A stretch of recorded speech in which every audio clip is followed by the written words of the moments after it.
오늘 할 이야기는 가습기 살균제 사망 사건이다. 이것에 관한 내용은 너무 길게 나눠서 제작할 생각입니다. 그리고 절대 잊어서는 안 되는 사건입니다. 아직까지도 배상이 제대로 이루어지지 않는 사건입니다. 가습기 살균제를 사용한 사람들의 폐에서 섬유화 증세가 일어나는 현상입니다. 2021년으로 기준을 했을 때 사망자만 1,700명이고 부상자는 6,000명이 넘어갔다. 부상자와 사망자는 계속 늘어나는 중이다. 물론 이것도 신고를 한 사람들만 얻을 수 있는 지표였다. 1994년부터로 계산을 하면 그 수가 엄청나게 늘어나지만 증명할 길이 없다. 최신에 죽었거나 문제가 생긴 사람들만 증거를 제시할 수 있는 현실이었다.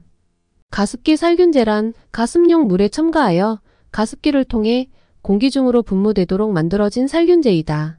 가습기 살균제라는 형태의 제품이 허가되어 출시된 것은 대한민국이 세계 최초이며 유일하다. 그리고 정부 인증인 KC마크까지 받고 판매되고 있었다. 1994년 유공현 SK이노베이션, 옥시, LG생활건강, 애경산업 등이 속속 가습기 산업에 뛰어들기 시작했다. 그러면서 안전성이 보장된 것처럼 광고했다. 인체에 전혀 해가 되지 않는다고 광고까지 했다. 하지만 그것을 뒷받침하는 검증 테스트는 전혀 없었다. 그저 입으로만 안전하다고 떠들었다. 그리고 문제가 생기자 2011년부터 서울대학교 수의대 조명행, 호서대학교 식품영양학과 유일제를 비롯한 연구진에게 돈을 썼다. 그 과정에서 옥시와 김앤장과 긴밀하게 협력하였다. 그들이 하는 일은 가습기 살균제의 독성을 축소 및 은폐를 하고자 했고, 연구진은 결과를 얻기 위해 적극적으로 조작했다. 그리고 이 연구 결과는 민형사 재판에 기업들에게 유리한 증거로 쓰였다. 하지만 피해자에게는 치명적으로 불리한 증거로 인용이 되었다. 영구적인 윤리를 지켜야 하는 연구진이 독성 물질로 국민을 죽인 가해자를 적극적으로 옹호를 한 것이다. 진짜 입에서 쌍욕이 나오고 패드립까지도 생각이 나는 상황이다.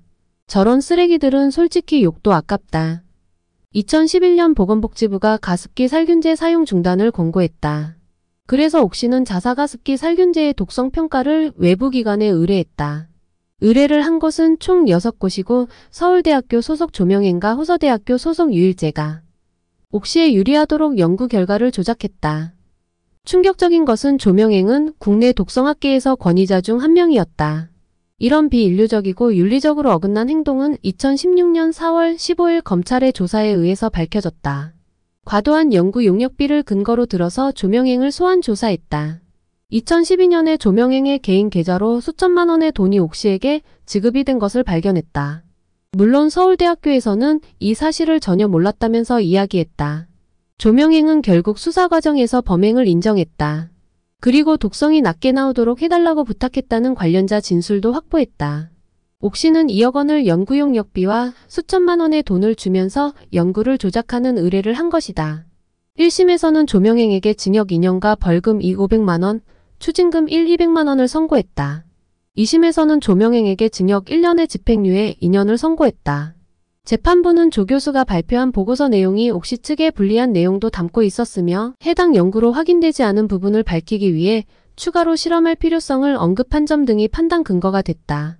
옥시에서 받은 1,200만 원은 실제 자문료라고 봐야 한다고 이야기했다.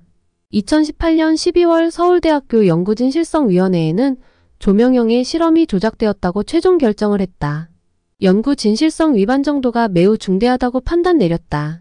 하지만 대법원에서는 집행유예가 확정되었다. 대법원에서는 증거 위조 혐의와 수뢰 후 부정처사 혐의에 대해 모두 무죄를 선고했다. 오직 연구용 역비 부정 사용 관련 혐의만 인정해 집행유예로 솜방망이 처벌을 내린 것이다. 호서대 식품영양학과 유일제에게 징역 1년 4개월 및 추징금 400만 원을 선고했다. 2017년 대법원에서 유일제에 대한 원심 판결인 징역 1년 4개월과 추징금 400만 원을 확정했다. 교수라는 직함이 아까운 쓰레기들이다. 개인의 이득을 위해서 피해자를 눈감은 쓰레기들이다. 욕도 아까운 놈들이다. 피해자의 가슴에 대못을 박은 놈들입니다. 옥시는 레킬라는 로고를 쓰고 있습니다. 아직까지도 옥시는 제대로 된 보상을 마련한 적이 없습니다. 물론 회사에 들어가면 폐 1, 2단계 손상에 대해서 보상했다고 나와 있다. 하지만 그 보상의 규모와 금액은 사망자와 부상자에 비하면 작은 수치이다. 또한 옥시만 욕을 먹고 있지만 애경이라는 기업도 마찬가지이다. 두 개 기업 전부 조정 금액과 분담 비율 문제로 조정안을 거부했다. 조정안의 내용은 사망자의 연령에 따라 유족 지원금 2억 4억이다. 가장 증상이 심각한 초고도 피해자에게는 연령에 따라 392만 84세부터 5억 3,522만 원 일세 금액을 지불하라는 내용이었다. 대충 계산해도 기업들은 최대 9천억 원을 배상할 수도 있는 처지였다. 하지만 옥시와 애경은 지금의 사태에서 가장 많은 피해자를 발생시킨 기업이다. 그래서 조정안 기준 금액의 62%를 피해보상금을 부담해야 한다. 몇천억이 날아가니까 그러는 행동은 당연합니다. 그리고 애경은 저런 행동을 보이는 것이 어쩌면 당연하다. 국민들 대부분은 옥시만 나쁜 놈으로 생각하고 있다. 하지만 우리나라 기업들도 책임을. 하지만 옥시가 메인으로 조사받는 것이 많이 나와서 그렇게 착각하는 것이다. 저도 애경기업 제품들을 찾아보니까 저도 많이 쓰는 게 있었습니다. 여러분이 불매하라는 말은 하지 않겠습니다. 하지만 한 번쯤은 가습기 사건에 대한 기업들의 행동과 이중성을 찾아보았으면 좋겠습니다. 저는 이번 사건을 보면서 진짜 답답하고 저 혼자라도 불매하겠습니다. 쓰레기 기업이 잘 사는 현실이 너무 답답합니다. 이럴 때 보면 미국이라는 나라가 참 부럽습니다. 이상 자유로운 이야기였습니다.